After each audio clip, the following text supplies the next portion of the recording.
All right, welcome back, medical billers and coders, or future medical billers and coders, I should say. In this video, I want to take a detailed look on how a claim is completed from start to finish. So we're going to explore the journey of information within a patient's health record, how it's entered, where it goes, and how it ultimately populates on a claim form.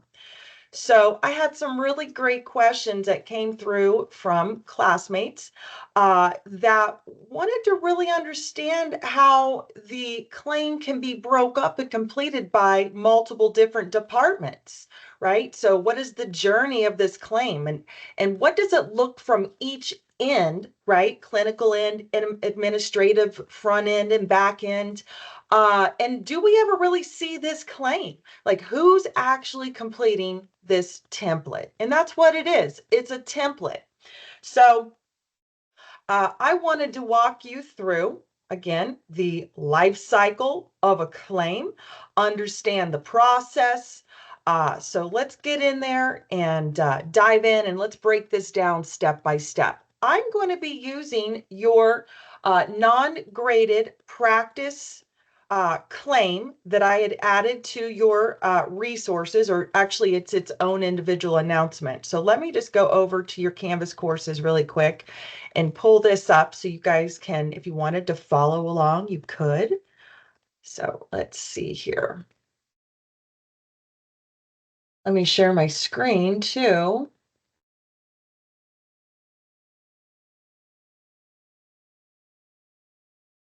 Resources. Yes. So this is going to be an NBC 101.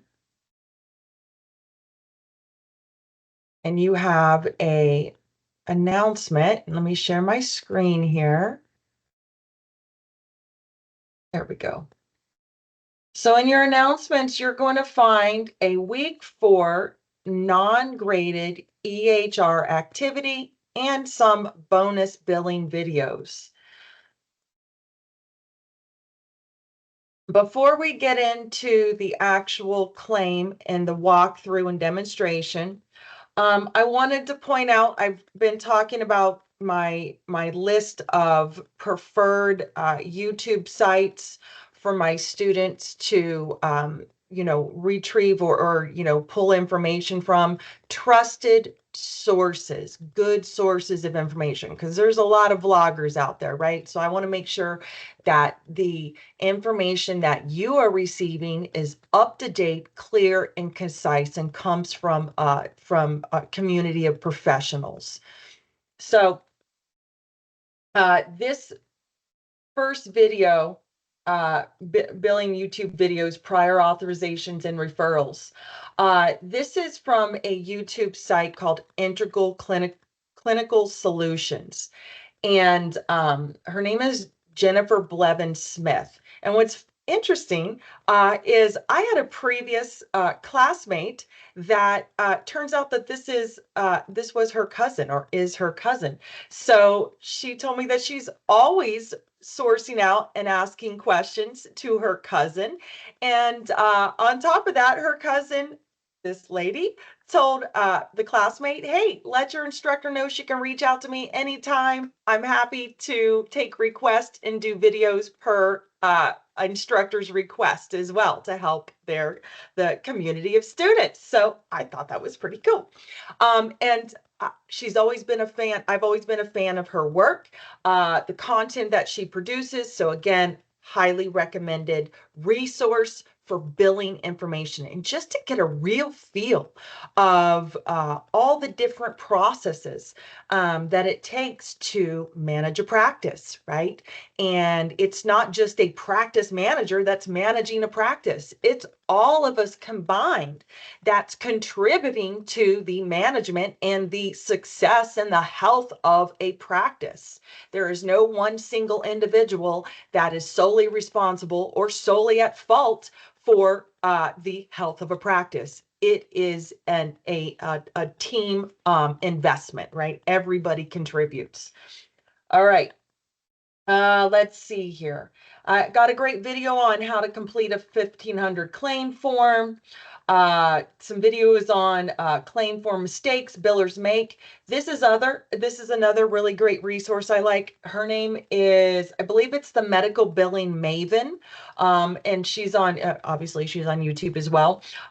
Again, excellent billing resources, not overly complicated, not overly wordy, right? Really just straight to the point. So take a look at these, right? And even if you don't check them out now, know and write down and think about holding on to these sources when you need to work, when you're working independently, right? Who is going to be your trusted source of information, right? I want you to have some go-to websites. All right. So in the non-graded independent practice, again, this is just a little bonus here. I want you to get a real feel for what our jobs take, right? What all's involved in the revenue cycle, as I like to call it. So this particular activity provides practice with creating and submitting a claim for payment by a patient's insurance company. The resource document and then the link is here. And I've also already completed this claim, so you will see what it looks like at the end, okay? So let me just download this resource document and see what is remaining on this claim. All right, so let's see here.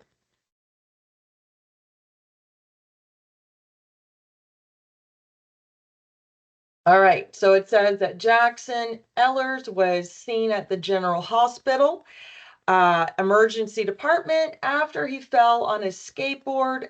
After an x-ray was performed, he was diagnosed with a broken wrist and a splint was applied.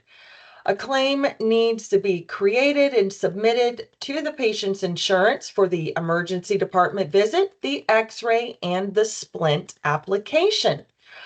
It says the claim will be created under the account claim section of the patient's EHR. Click the new button in the right bottom corner of the screen to create a claim.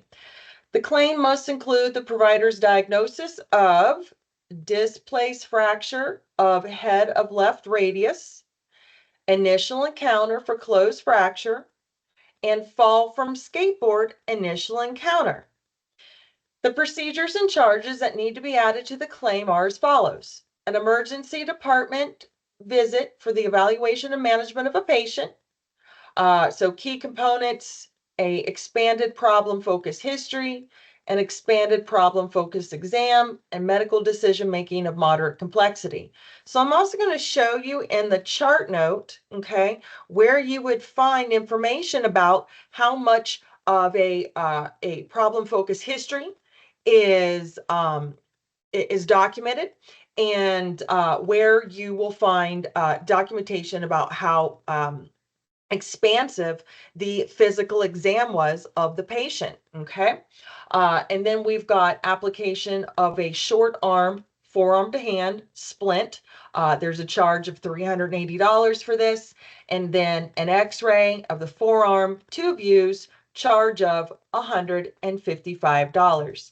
It says list the appropriate place of service, rendering provider, CPT, HCPCS, charge, days or units, and diagnosis pointer for each procedure. The claim status should be submitted, then post and save. So just a little FYI, there some information, because this is a mock practice software, is not included, like providers' NPI numbers or tax identifier numbers, or even the physical address of the hospital, or even a physical address of the insurance plan. So there were some elements that I had to fill in those blanks myself so you could get a clear picture of what that completed claim will look like. Okay. Now, real world application, a lot of this information like tax ID numbers, physician NPI numbers, the clinic address, billing address, all of this is already pre-saved and pre-loaded into the electronic healthware system. So it's ready to just be populated into the appropriate claim fields on that CMS 1500 template. I like to refer to it as a template because it is an electronic format. Uh, Real world application, we rarely on a daily basis, right? Your use of a physical claim form is going to be few and far between. It really depends on what your job duties are. And it also, or not job duties, excuse me. It depends on how many patients have secondary insurance claims or secondary insurance or supplemental insurance, where a secondary claim would have to be billed out to a secondary payer. Now, even then, right, a lot of these claims that have to be crossed over to a secondary payer after the primary payer has processed their responsibility towards the claim, a lot of it's done electronically and automatically submitted on our behalf from the primary payer. And we're not even billing out again on our own. We're just waiting for that reimbursement to come because it's been that claim has automatically been forwarded. Now, sometimes our job, right, as billers requires us to have to print out a secondary claim and physically snail mail it out to that company. Okay, that is literally the only time that you will physically be touching a claim form. Okay. Is when a claim cannot be submitted or transferred electronically. That is the only time that you will be using or physically touching a paper claim. Okay. So as far as I talk about like job duties and responsibilities, you might, on a monthly basis, might have to print out and mail out, let's be generous and say, 10 paper claims, right? Again, in this day and age, everything is done electronically. It is rare and few and far between that you're actually, physically having to submit this claim. Our computer systems do it for us. All right, so now I got my instructions here. All righty, now I'm going to unshare my screen, get myself adjusted here. I'm just going to put the instructions over here on my right side. Okay, so what you see in front of you now, okay, is I've already completed this claim. So my goal, right, is to show you where this information was populated or pulled from. So a question that was posed to me was, well, this seems like a lot of work, having to complete these claim forms every day. And you're absolutely right. It would be a whole lot of work, and there wouldn't be a whole lot of claims going out on a day-to-day basis if we were physically sitting down with one of these claim form templates in front of us and free typing this information. So I want to show you the impact that you make in how in your data entry, right? And that attention to detail and ensuring that the information that you're entering into that patient's chart is appropriate, true, and correct. Because what you do on the front end, okay, administrative front end billing specialist, okay, what the clinicians do on their side, and what our responsibilities are and what we have, how we affect that claim, right? Where all these pieces come together. It's just not one person that's completing this claim, and not one single person is actually physically looking at this red and white template.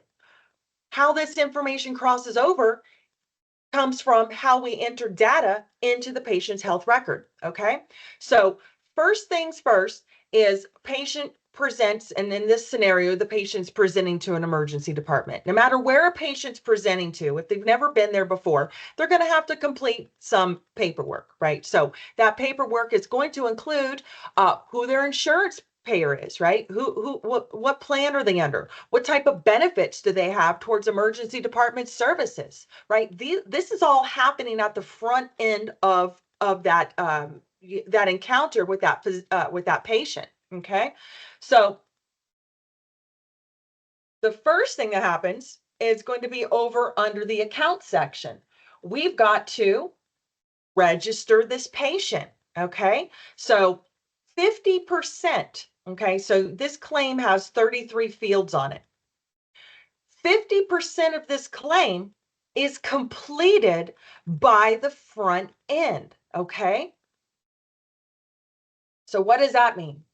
That means that your health information, health plan information, the patient's date of birth, the patient's gender, uh, who their who is their insured, right? Who's the subscriber on their health partner's policy? Uh, what is the patient's condition related to? What is the date of service for this visit? This is all happening by us on the front end, okay? The information about diagnosis, procedures, this is clinical. And this is pretty much the only part that is variable, okay? Depending on the type of patient that we're seeing. What's not variable is the NPI number, the billing provider address, the federal tax ID number for the billing provider. Those things are defaulted. Those are permanent identifiers, okay? And so they're just built in and saved into the electronic health record system. And every time that one of these physicians, for example, Dr. Rubio, opens a chart note and starts to document, that provider's NPI number automatically is assigned and connected to that chart. Your radiologist, they have to document their assessment of that image, right? Provide a definitive diagnosis based off of what they see on that image. That radiologist opens up a chart note, documents his findings. That radiologist's NPI number is attached to that chart. So this is all defaulted information. So it's going to automatically happen without us doing a single thing. As soon as those providers open their chart note, their unique identifier is automatically assigned to that chart note. And when that provider closes that chart note and saves it, that documented data, diagnosis, procedure, whatever else was included in that chart note, is then crossed over and populates on this claim form. So if the doctor documents a diagnosis of, what was this patient's diagnosis? I think it was displaced fracture of head of left radius. So that doctor physically describes that condition. And the health record system, the practice management system, houses thousands of diagnoses, okay? And so as soon as that doctor starts to document and start to free type out the description of that disease, a list of diagnoses will populate for that provider to choose from that best reflects that patient's condition. So again, once that diagnosis has been saved and entered into that chart, the code for it populates and crosses over to our claim form. Again, never physically looking at this claim form. This is all happening in different areas of that practice or emergency department or wherever, right? And then it all comes together to complete and create this claim, okay? So first things first, patient comes up to the emergency department, admissions counter. I was just at the park. I fell, I slipped, I broke my wrist, or I think I broke my wrist at this point, right? And so the emergency department is going to give that patient an intake packet, or in this case, probably the parent an intake packet. He's 17. And then at that point, the parent or the, whoever is going to document what type of insurance they have, if the patient has any allergies or, past history, anything that could be indicators of some type of complications or comorbidities that might affect treatment. So this originally, this patient history comes from the patient themselves. Okay.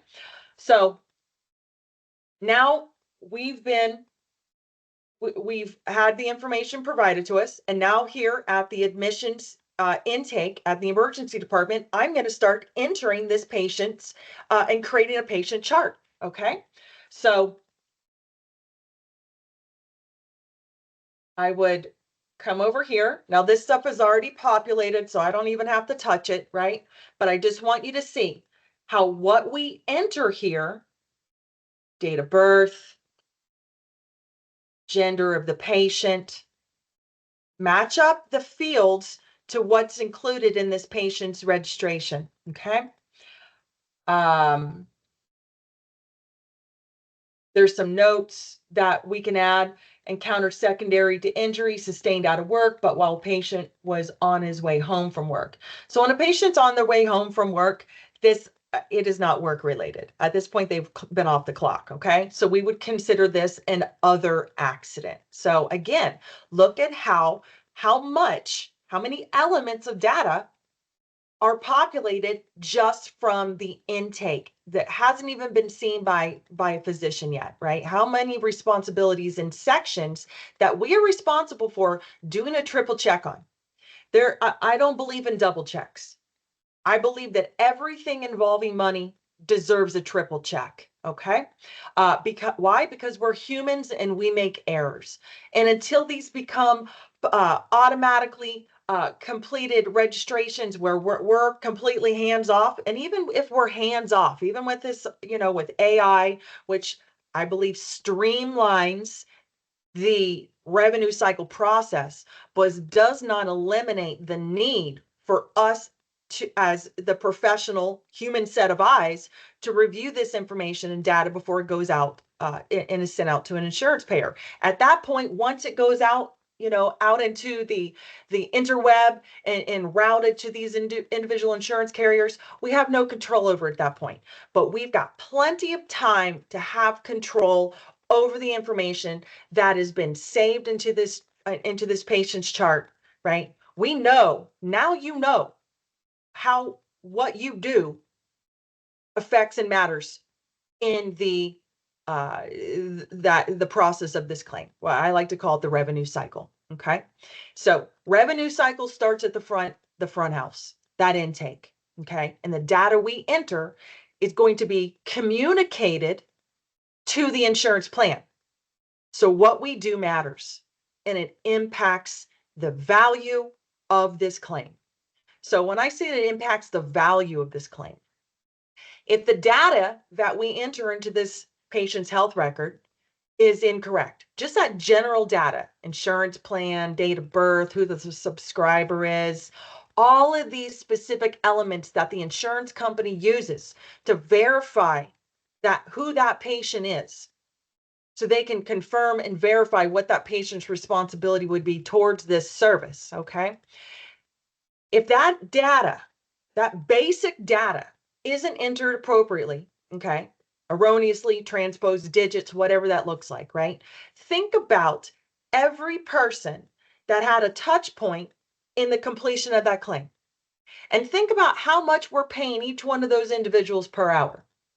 And just to get the claim out the door right the first time, administrative staff, physician time, back end staff billing out the information that was supplied to us by our front end and by our clinicians. So think about all those hourly wages, okay? Just for that claim to go out the door with bad data. That means all that work was essentially in vain because we're not going to get paid. Now, is that to say that there's no opportunity to rebuild this claim with corrected information? No, of course we can. But now that claim has been devalued because all the original work, all the original payment, right, to all the individual people that were involved in the completion of this claim was already paid out.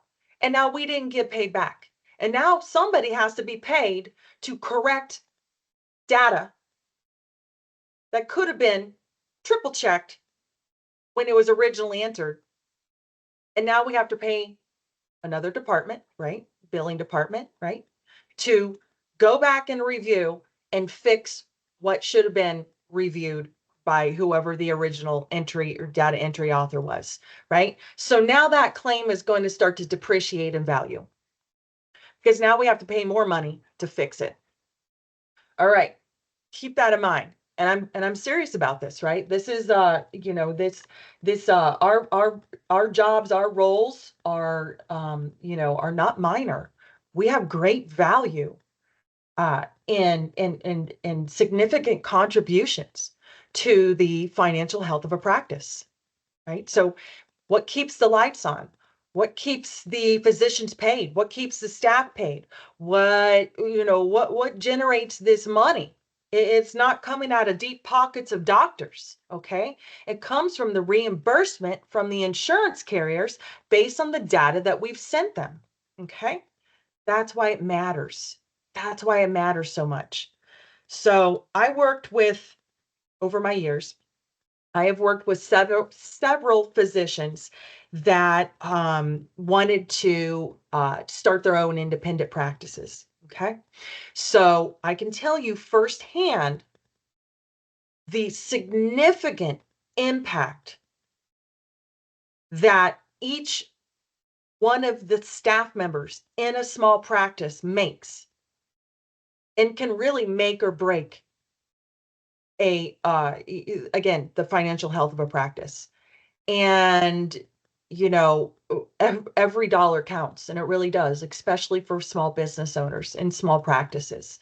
Not that there's any significant difference if if you work for a corporation. Oh, it's corporate, they can afford it. No, at the end of the day, they can't, right? Again, this is a business, and our business is to make money move, right? In a positive direction. All right, so we've got that registration section also includes who the guarantor is on the account. So the reason that there's a guarantor is because the patient's under 18. Anyone who's over 18 is a guarantor on their own account. So in this scenario, because he's 17, we have to have a guarantor. So guaranteeing who's going to pay for this service, right? If the insurance company deems that there's any kind of out-of-pocket responsibility, who's going to get the statement for it? All right, so everything that we've added here, the patient's address, the phone number, the date of birth, this all happens just in the registration section, okay? So then I'm going to save this.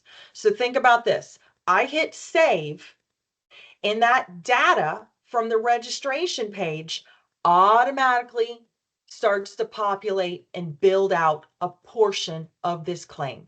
We don't even have eyes on it. So real world, this is what it would look like.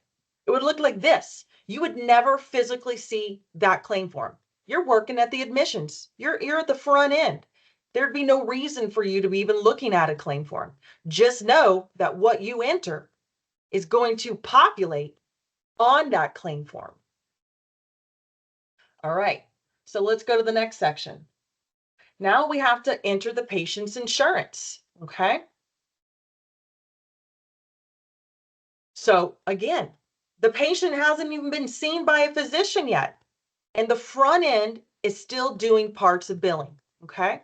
Now we have to do our part to ensure that we're reimbursed by the insurance company. So we have to make sure that we're properly documenting the member's ID.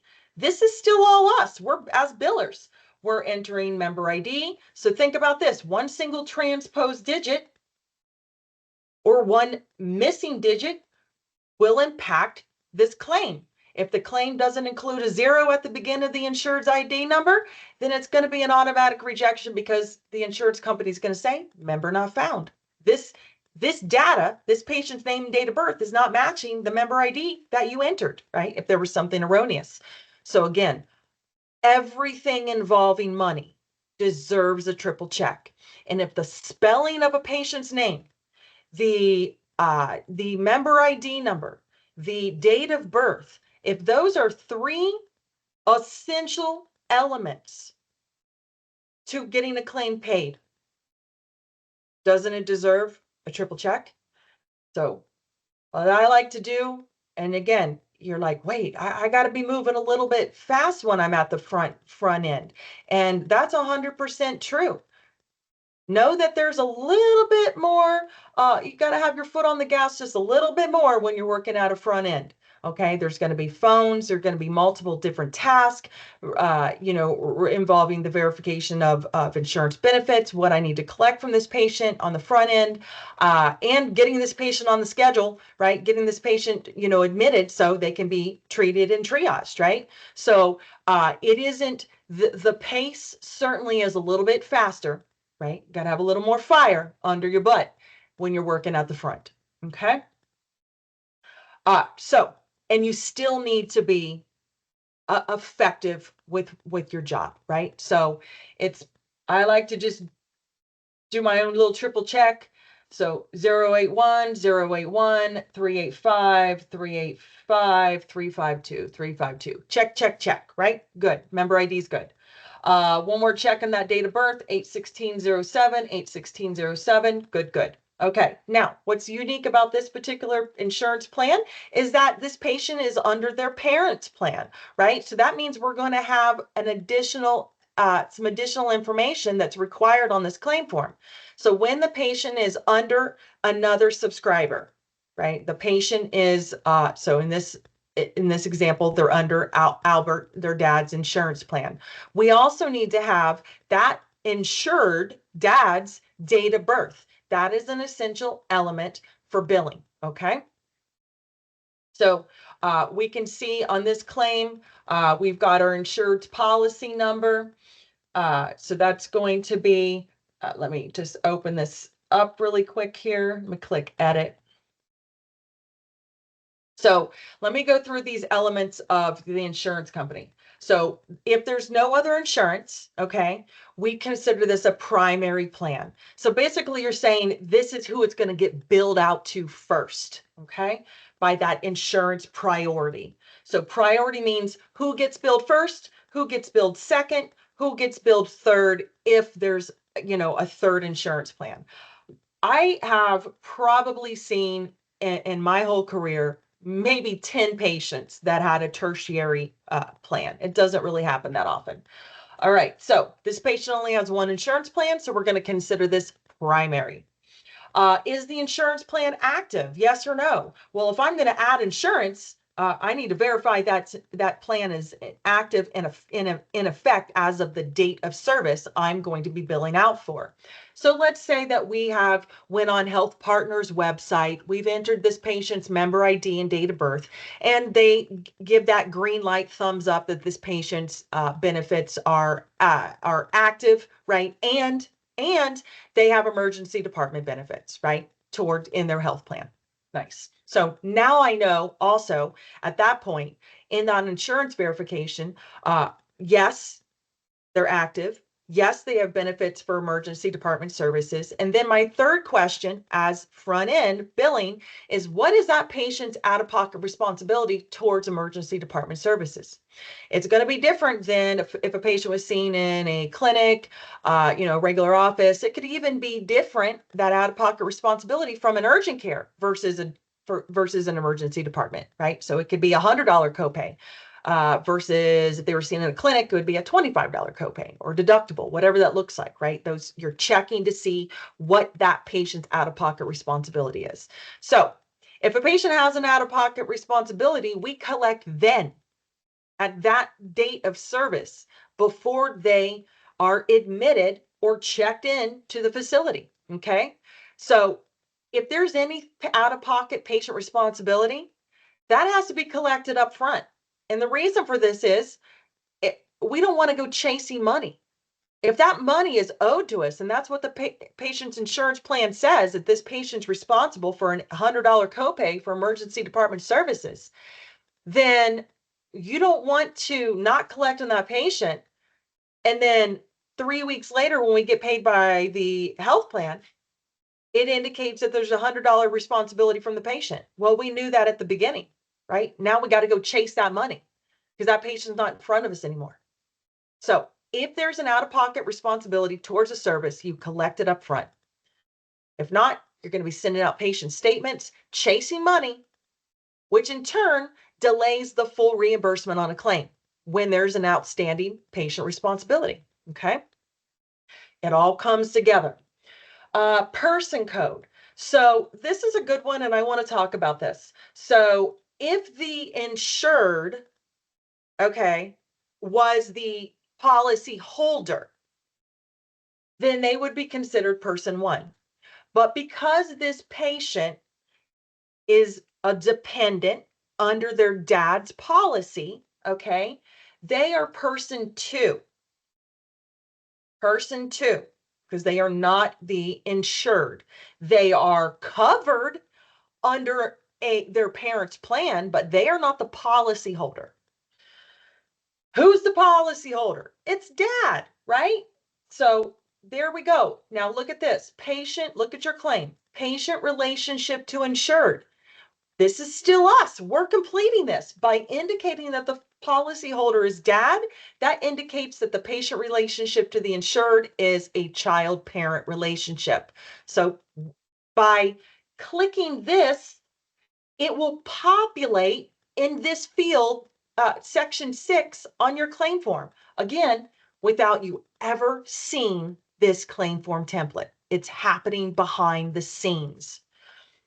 Type of coverage. I'm going to use this drop down list here. So you look at all these different options and look at the top part of your claim form. Medicare, Medicaid, TRICARE, CHAMP VA, group health plan, black lung, other, right? So again, we are the responsible party for indicating what type of health coverage the patient has. So group health insurance. Group health means that it's through a covered party's employer, right? So this is offered to them, or they could even purchase their own health plan, okay? But it would be a group of people subscribing to the same policy or the same type of insurance plan. So we call it a group plan. Medicare is a government plan. Medicaid is a government plan. Campus. I have seen some foreign exchange students that came in that had a specific unique insurance where they had to go see their college nurse first and then get referred out. Anyways, rarely used, but we'll talk about it for a second. CHAMP VA, that's going to be another government plan that's specific for veterans. Black lung is unique and specific to, patients like coal miners would have, like black lung disease. And then you've got others. So if vision, dental, other. Okay. So group health plan pretty much covers everything outside of government plans, and dental plans, because dental also uses a different claim form, by the way. And then we enter in who the company is, the health partners, and then we identify the and by the way, where would you get this information? You're going to get this information, member ID, plan type, is going to come from two different sources. Number one is when that patient comes up to you at the front desk, okay, and they hand you their ID card and their insurance card, okay? Then you're going to use that information that you find on that insurance card and that patient's ID card, which will reflect date of birth or whatever. And then you're going to you're going to log into the health plan, that insurance plan's portal, and then you're going to enter this information. And then it's going to give you more information, right? What type of plan this patient has. This patient has an HMO plan. HMO stands for Health Maintenance Organization. HMO plans, by the way, are the most restrictive type of health plan, and pretty much everything outside of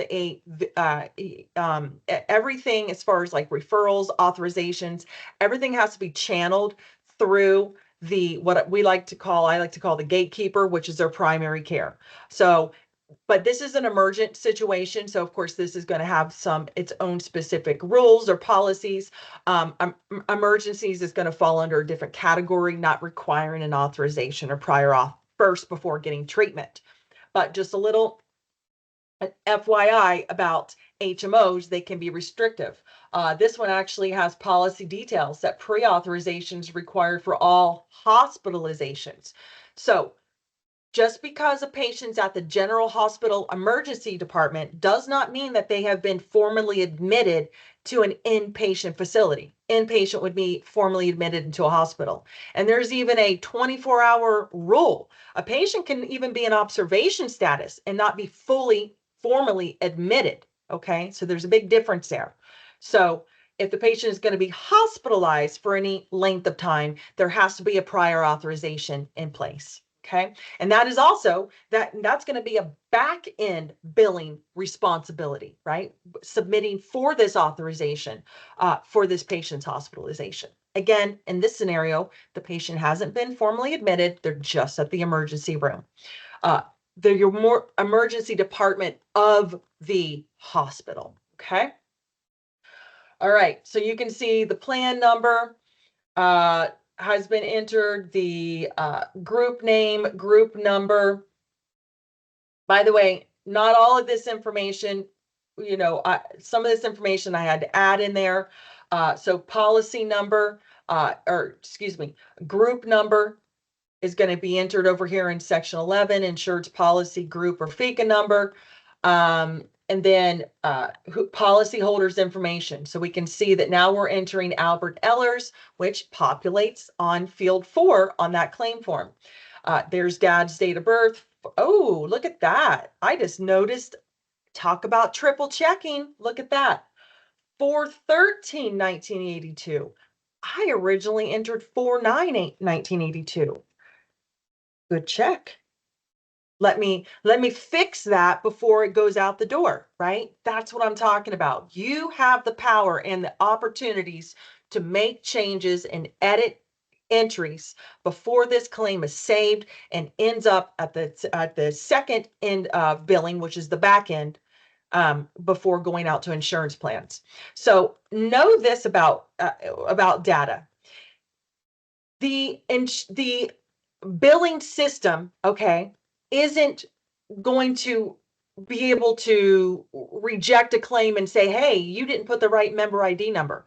The computer system and the billing software doesn't know whether the information you added was positive or negative, right? Was erroneous or correct. It only knows the billing system only knows that certain information needs to be in specific fields in order for a claim to be processed. But it's not fact checking what you entered.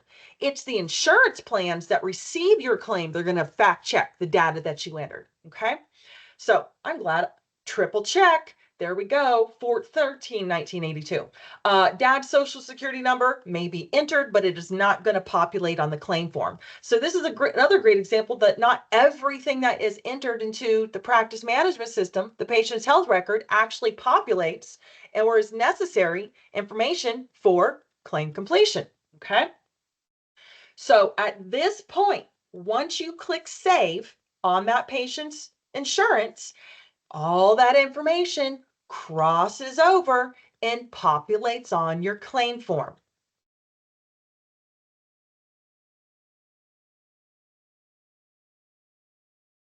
Now, at this point, our last step, front end, is admitting that patient. Not admitting, excuse me, that would be hospital. Checking that patient in to be triaged. So even scheduling, putting that patient on the schedule,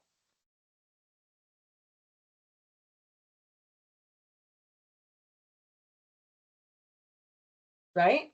Now that patient's on the schedule is going to populate and represent the dates of service that have been entered onto that claim form.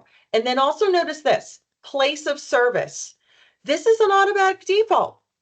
If you're at an emergency department all day long, the place of service code for emergency department is 23. Okay, so that also just, you check a patient in at the emergency department, that is automatically going to populate and cross over to that claim form. Nothing that we're doing, on our own manually. So now we've actually gotten to the point where the doctor is physically seeing the patient. Okay, so come up here to the health section and look at the notes. Right, you're going to see that there is an emergency room initial evaluation. There was an emergency room assessment. So I'm just going to click on this assessment really quick. So we were talking about how they've leveled, right, the emergency department level of service. So if you want to take a look inside of your CPT book under evaluation and management, your emergency department services start on page 22. Okay. And then you're going to see descriptions of different levels of ER services. All right. So you're going to see that there are straightforward medical decision making. That's a 99282. Low-level medical decision making, 99283. Moderate level decision making, 99284. And 99285 is high-level medical decision making. Medical decision making is all based off of what the problem that the patient's presenting with. How complicated is it, right? How easy is it for us to assess and treat? Okay, that is not the whole story or the whole enchilada, right? But that is a pretty big component of how we get paid. So think about this. The reason that there's different levels of service based on the level of medical decision making, okay, is because each one of these codes has a different value to it, right? The more complicated the case, the more money that's going to be reimbursed for that evaluation. All right. So we were talking about the on the resource document, they were describing the emergency department encounter with, what was it? It was expanded problem focus history, expanded problem focus exam. So let's look at this. So expanded problem focus history. So how did the event occur, right? Oh, he fell off a skateboard. He ran into a curb. He was skateboarding home from a shift at work. He was going 15 to 20 miles an hour. He was thrown off his skateboard, made contact with the curb. This right here is going to cover your code for your skateboard fall. He somebody picked him up, dropped him off at the ER. Past medical history, so none. Social history, right? So this is pulling information out. This is the first time we're encountering this patient, right? So we need to get a little more information out of them. Let's see here. Lives with his mother. She works at the general hospital too. Dad's on his way. Here we go. So let's see here. ETOH use. So denies use of alcohol, no drugs. He's got an allergy to peanuts. Review of systems. Systems are your body systems. So denies headache or loss of conscious. So you got to think of like a neurological evaluation. Okay. No coughing, no sputum production, dyspnea or chest pain. Okay, so what's that? That's your respiratory system. No vomiting or abdominal pain, digestive system, visual changes. That's going to be your vision, or obviously, right? Ocular, neurological deficits, denies pain in head, torso, or lower extremity. Okay, so now you're talking about your musculoskeletal system. So that is a quite extensive review of systems. Physical exam. So now this is that doctor's observation. He's looking at the vitals. He's looking to check the patient's pupils. ENT is ears, nose, throat. No nasal discharge. Tympanic membranes are normal. Oropharynx, no redness, swelling. There's the neck, the lungs, cardiac, extremities. Bilateral shoulder and clavicle are within normal limits. Right arm is within normal limits. Significant edema, which would be swelling in the left distal lateral forearm, small break in the skin.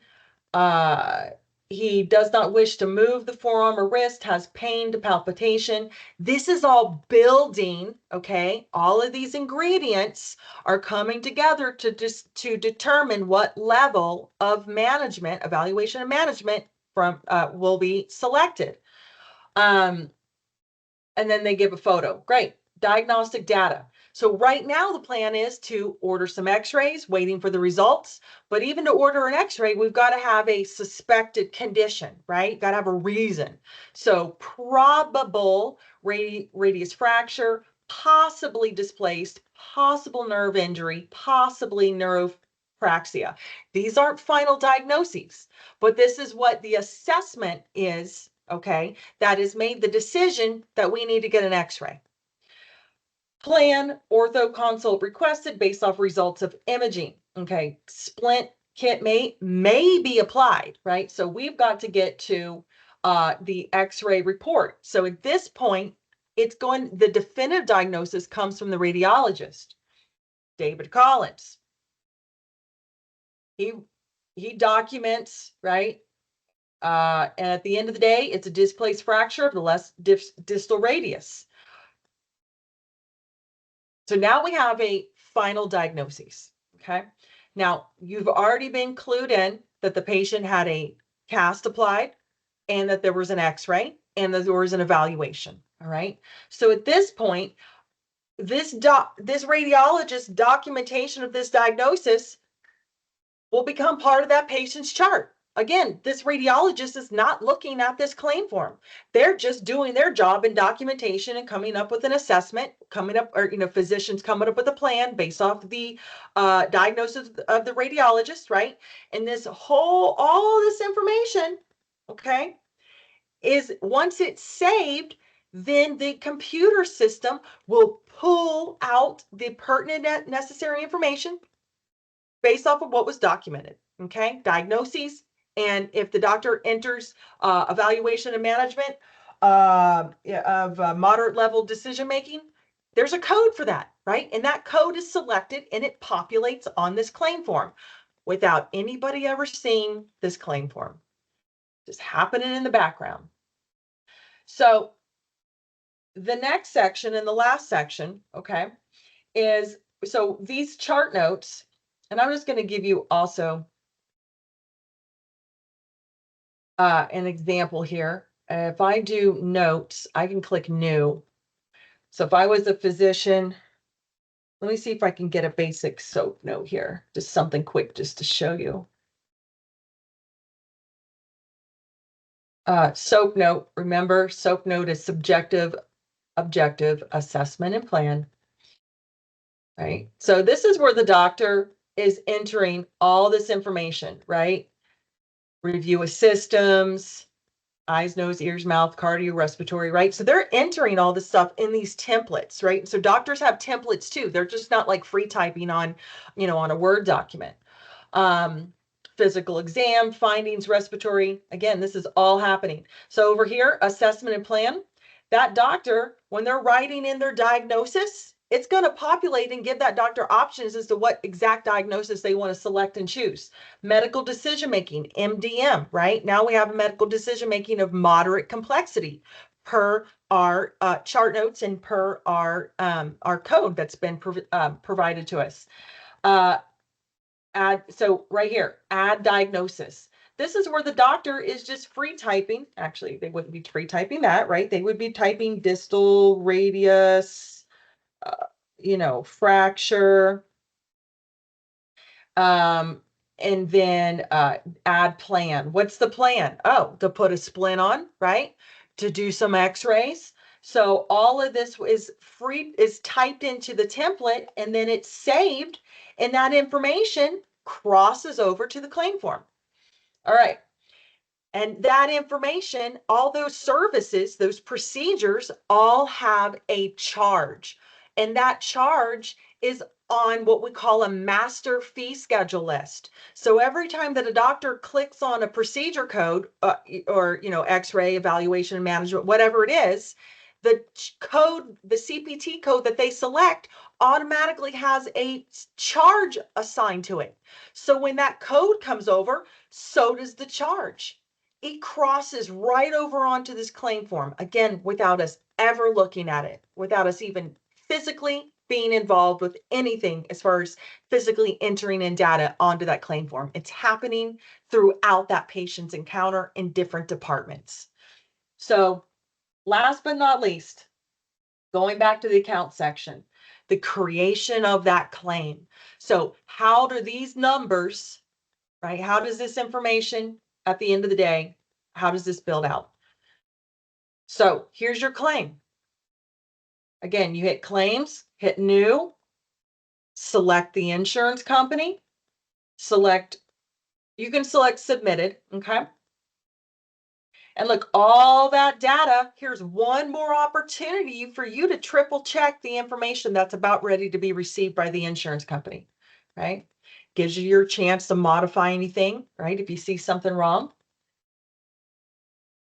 Accept assignment, we want to make sure that's defaulted to yes, right? We remember what accept assignment means now. It means that a provider, right, accepts whatever, if that provider is contracted with that insurance plan, they accept whatever that insurance plan assigns as in the appropriate payment, right?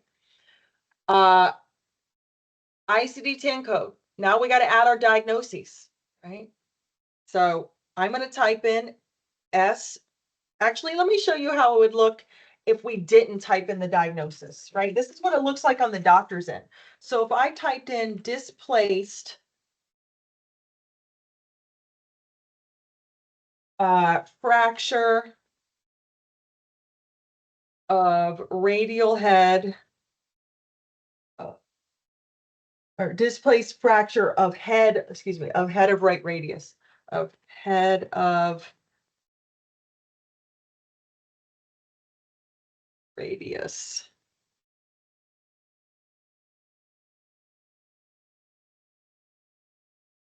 Let's see how it has it. There we go. So this is what it looks like on the doctor's end, right? The doctor starts to free type a description of that patient's disease. And this is exactly to what I was referring to. A whole bunch of codes pop up, right? And then the doctor chooses the appropriate one based off of the patient's condition. So ours is S52. So I'm just going to type in S52 here. There we go. So this starts the category as S52. So we've already coded this as S52.122. There we go. And okay, so now displaced fracture of head of left radius. And then when that doctor adds that diagnosis, it crosses over and populates on your claim. Okay. Now we have two diagnoses, right? We also have to code for that external cause of this injury, which was a fall from the skateboard. So let's see if I can just type in fall skateboard. Let's see what happens. Falling. There we go. Just for an example, right? I just typed in the word falling. And this is what the doctors would be doing, right? Falling from skateboard, whatever it is. There's drowning, there's jumping. Let's get a little bit more specific here. I'm going to type in the code V00.131. There we go. Fall from skateboard. So if I was to type in fall from skateboard, word, and this is what the doctors are doing. They're typing out a narrative description of what they are observing, right? What they've diagnosed the patient with. The computer system has all the codes built in, and then will recommend, based off of what they've typed in as the description, the appropriate code that matches that patient's that external cause or whatever's going on. So this is the initial encounter. It's the first time we've seen the patient for this condition. So we're going to click initial encounter. And when we hit add, those codes populate on this claim form. We never touch it. We never see this happen. It's happening automatically. And then we're going to enter the supplies and services that were performed. So again, the place of service, General Hospital ER, this place of service code represents that 23 that populates on the claim form, and it's also going to populate down here in field 33.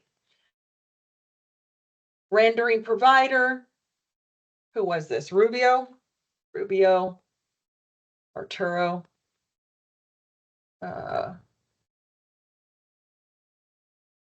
Nope. What's this guy's name? Arturo. Artu.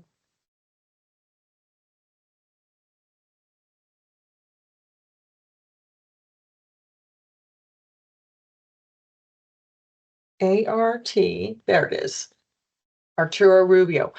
By selecting that provider, his MPI number automatically populates on the claim form, okay? First CPT code. So I could do, let's see what the description is. Emergency department. Right.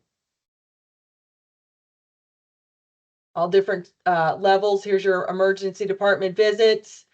We've already decided 99284 is going to be the appropriate choice for us. Moderate complexity, matches what's in your book. No modifier. Here's your charge, $268. 1 unit, 1 day, okay? Diagnosis pointer. Check this out, see? Now, your primary diagnosis, which one should be listed first, is the reason for the encounter.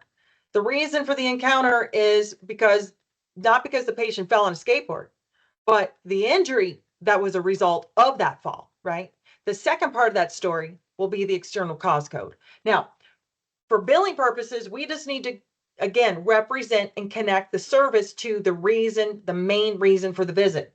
Displaced fracture, add. Now that diagnosis code and that charge are built together, connected, and will populate on line 1. Now there's more, right? Now we got to add our additional procedures.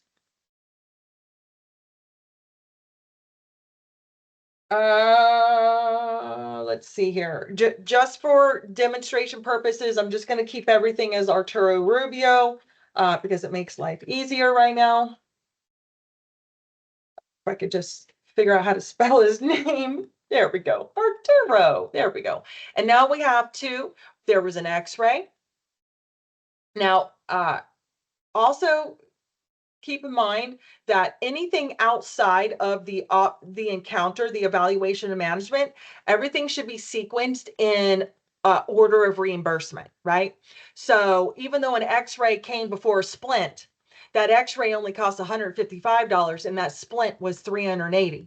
So evaluation and management will always go first when that has to be billed out separately, okay? And then all the additional services should be sequenced on each line based off of the dollar amount of the reimbursement, okay? So that's why your splint, even though they didn't happen next in the story, right, in that encounter, that's why it's going to go next. So 29125 automatically gives you a description of what that code represents, and if that matches, cool, good to go. Charge for this was $380. 1 unit. Diagnosis pointer is the same, right? It's this is all because of that fractured radius or displaced radius. Add, okay. Now that line item crosses over to line 2. And then lastly, same thing. Again, I'm just using his name again just to keep it moving. CPT code 73090. Radiologic exam, forearm tube use. Okay. Charge for this was $155. Again, just 1 unit. Diagnosis pointer, so connecting it again. So remember, your diagnosis pointer is over here. This software, because it's a mock software, I'm not able to add and connect more than 1 diagnosis pointer to the evaluation and management or the emergency department visit. Real world, your billing software will allow you to connect more than 1 diagnosis to a single code or procedure code, okay, if appropriate. Click add. And at this point, you have completed this claim form. This claim form has been completed. So between you, front end, your clinicians, and you, so for example, if you're in the back end as a biller, right? This is how you are going to receive this claim once everybody has entered their information, done their part. So I'm going to click post and save, okay? And now I'm going to open this completely up, and I want you to see the patient's ledger. All right. So now what we've done is we've billed Health Partners $803, okay, for this encounter. And now at this point, we're just waiting for reimbursement. from Health Partners on this claim. Okay. And so this is what it looks like in the billing department, right? It's got a date of service, it's got a charge, it's telling us that this has been submitted, and it's just pending payment, right? Status submitted. From a billing department perspective, this is the format that we receive charges in. The doctor entered the diagnosis code, the doctor documented what he did, saved that chart note, and it crosses over to us in the back end billing department as a claim, right? As a charges ready to be submitted to an insurance company. All right. One patient. So I hope this was helpful for you guys to really get a better, clear picture as to what our roles and responsibilities are towards a claim.